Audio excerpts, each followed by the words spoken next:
সাগরের বয়স আমার বাংলাদেশে ইসলামাত একটি জঙ্গি সংগঠন বিভিন্ন সময়ে বিভিন্ন রকমের উস্কানিমূলক বক্তব্য এবং তাদের লক্ষ্য করি।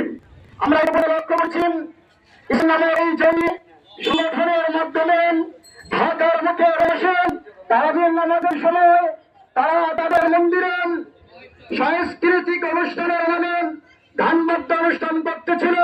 কিন্তু যখন তৎকালীন ফ্যাসিবাদ সরকারের প্রশাসন তারা তারাবির নামাজকে বন্ধ করেছে এবং রমজান মাসে ওই মসজিদের ভিতরে তারাবির নামাজ চলতে দেয়নি, অথচ তারা সেই জঙ্গি সংগঠনের মদত তারা দিয়ে গিয়েছিল।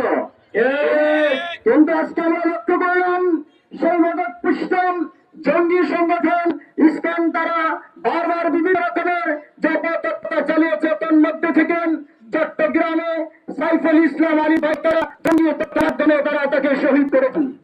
সেজন্য বলতে চাই আসতে হবে। বাংলাদেশে বসবাস করতে তাহলে তাদেরকে বাস্তবে সুরক্ষা পাবে কি তোমরা নিস্তার পাবে না।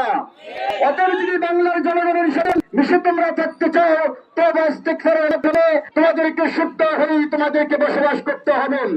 আমরা দেখতে পেয়েছি হয়তো কোন একটি মাহফিলে জঙ্গি সম্পর্কে বক্তৃতা করার কারণে সেই মাদ্রাসার একজন শিক্ষককে হেনস্থ করা হয়েছে।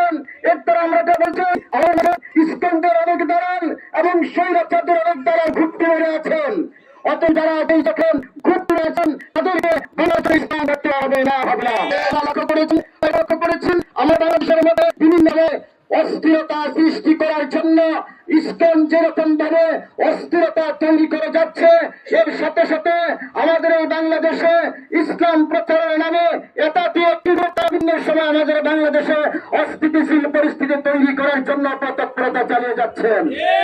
আমরা ইতিমধ্যে জানেন আমাদের বাংলাদেশের মধ্যে জাতীয় মসজিদের খতিব সর্বশীর্ষ স্থানীয় একজন আলেম হযরত মাওলানা মুফতি আব্দুল মালিক এবং বাংলাদেশের শীর্ষ স্তরে একজন ওয়াইস আল্লামা রুহুল ইসলাম আলিপুরি সহ আলেম ওলামাদের নামে তারা কি করেছে, মানহানিমূলক তারা মামলা করেছেন। অতএব আমরা কথা বলতে চাই অস্থিতিশীল পরিস্থিতির মধ্যে ইসলামের মতো অন্যান্য স্থিতিশীল পরিস্থিতি থেকে আমরা বাংলার জমিতে আমরা থাকতে দিব না ইনশাআল্লাহ। এবং আমরা এই জিনিস বলছেন বাংলাদেশের মুসলমান যারা ইসলামের বিপক্ষে কথা বলার কারণে ভারতের চিকিৎসালয়গুলোর তারা কি করেছে, বাংলাদেশের রোগীদেরকে তারা চিকিৎসা দিবে না এই কথা তারা বলেছে। এবং একজন ডাক্তার বলে ভারতের পতাকাকে প্রণাম করতে হবে, অন্যথায় চিকিৎসা হবে না।